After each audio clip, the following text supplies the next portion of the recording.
Iako nemamo mogućnost jesti svježe smokve tokom cijele godine, nego samo kada im je sezona. Zato su tu suhe smokve da ih zamijene. Smokve se nazivaju rajskim voćem, stoga nije važno kakve ih konzumirate, ukusne su i bogate nutritivnim svojstvima. Smokve su iznimno zdravo voće, stoga ako ih osušite, moći ćete u njima uživati tokom cijele godine. Pomažu kod probave i mršavljenja i smanjuju hipertenziju, stoga ih je dobro uvrstiti u jelovnik, a dobra su zamjena i za čokoladu, jer sadrže prirodne šećere kao što su saharoza, glukoza i fruktoza, a ne umjetna sladila. Sve o dobrobitima smokve, a naravno i drugog voća, potražite na našem kanalu, a ukoliko već niste, zapratite ga kako bi podržali naš rad i na vrijeme vidjeli svaki novi video savjet. Smokve su prava eksplozija slatkoće.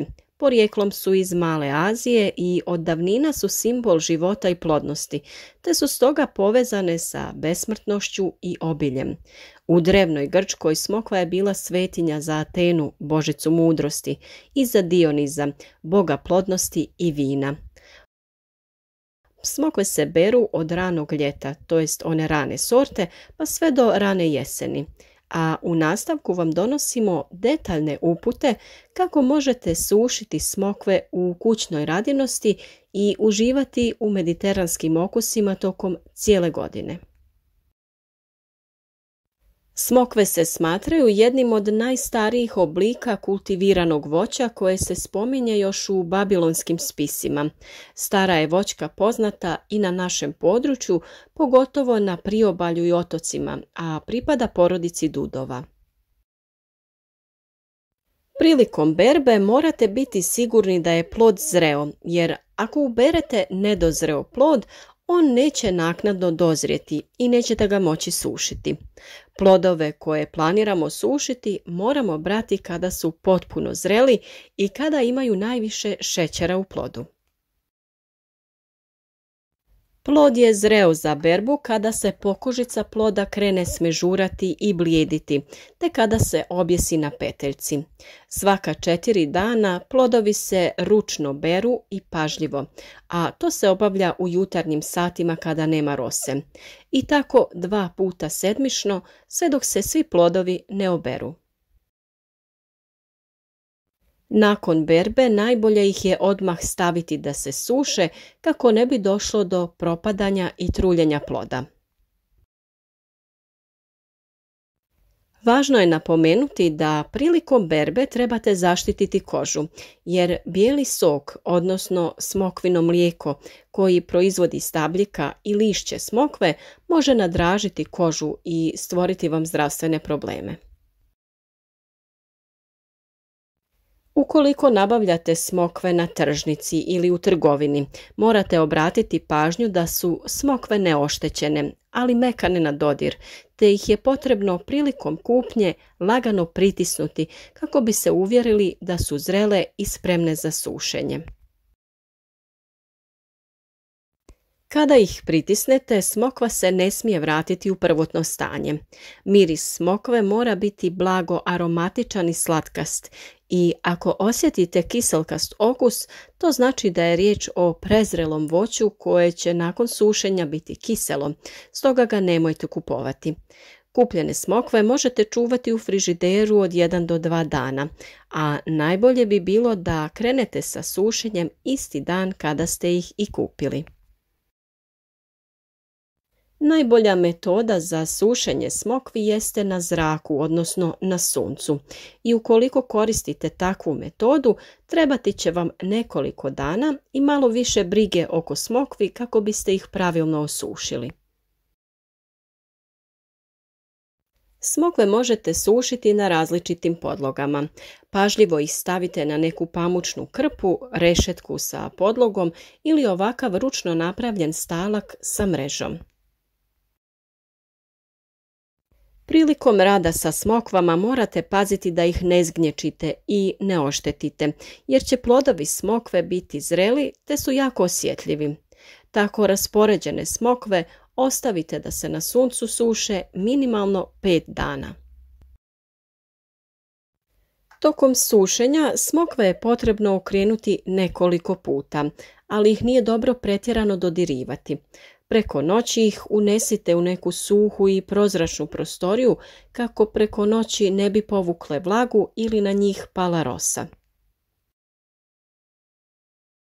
Ako se tokom sušenja pojave neke promjene na plodu kao što su ličinke, muha ili plijesan, takve plodove odmah uklonite. Ako nakon 5 dana vidite da su smokve suhe i kada ih pritisnete da se ne vraćaju u prvotni oblik, to znači da je proces sušenja gotov. Ako se to ne dogodi, ostavite ih da se suše još nekoliko dana sve dok ne primijetite navedene karakteristike smokve. Ako se tokom sušenja pojave neki nametnici kao što su muhe, smokve prekrite sa mrežastom krpom ili mrežicom kako nametnici ne bi napadali plod. Nakon sušenja smokve možete potopiti u vruću slanu vodu na 30 sekundi.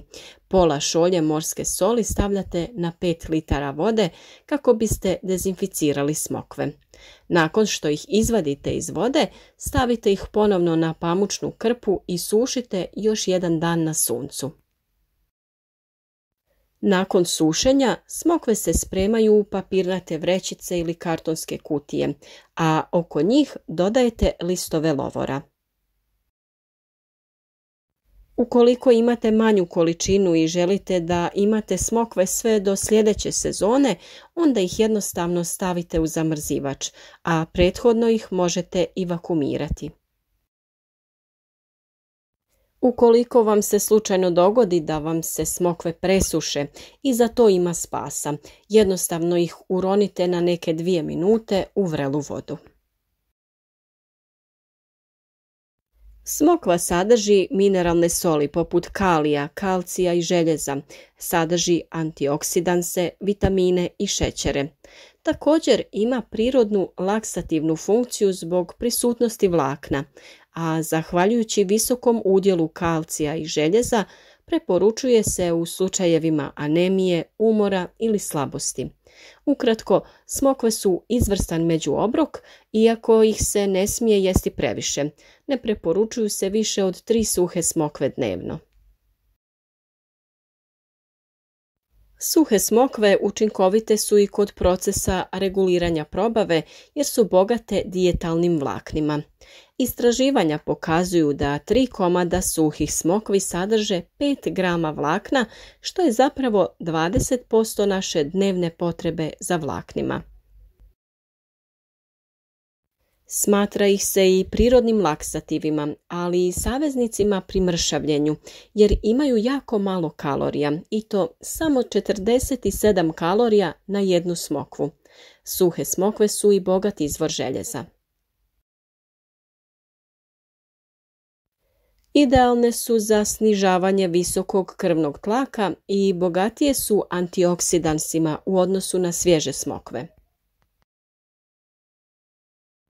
Pozitivno djeluju i na kosti, a jedna suha smokva dovoljna je da pokrije 3 puta naše dnevne potrebe za kalcijem, a u kombinaciji sa ostalim voćem bogatim kalcijem mogu poboljšati gustoću naših kostiju. Ako ste dijabetičar, trebate pripaziti kod konzumiranja suhih smokvi i prije nego što krenete sa konzumacijom, konzultirajte se sa liječnikom o količini suhih smokvi koje su vam dozvoljene za konzumaciju. Postupak sušenja smokvi vrlo je jednostavan i bitno je samo da pronađete zdrave plodove koje ćete sušiti na suncu. Sve što vam je potrebno je lijepi plodovi, malo volje, malo vremena i osunčan prostor. Mi svakako preporučujemo da iskoristite dobrobiti ovih veoma zdravih plodova i na ovaj način sačuvajte ih tokom cijele godine za jedno slatko malo zadovoljstvo.